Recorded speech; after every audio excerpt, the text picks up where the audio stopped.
করিয়া বন্ধে মায়া লাগাইছে বাউল আব্দুল করিম কয় ভুলিতে পারি না আমার মনে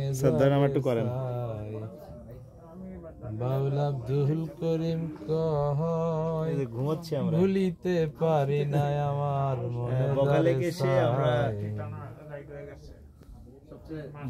এসে আমরা এই যে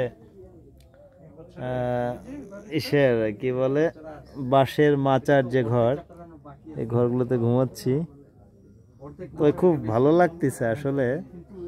এক বিছানায় 11 জন আমরা ঘুমাচ্ছি, এটা নিয়মই এখানে। দাদাদের কাহিনী মনে পড়ে গেল।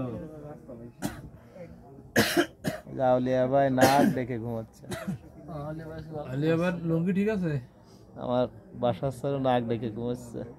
আর পাগলের আজকে ঘুম হচ্ছে না, পাগল চাচির নিয়ে খুব চিন্তা করতেছে। পরান্দা পাইছে না কাকা? পরান্দা কার জন্য পাইছে? আমার ছোট চাচির জন্য না বড় চাচির জন্য? বাদনের মেয়ের কারণে আমার চাচার ঘুম হচ্ছে না।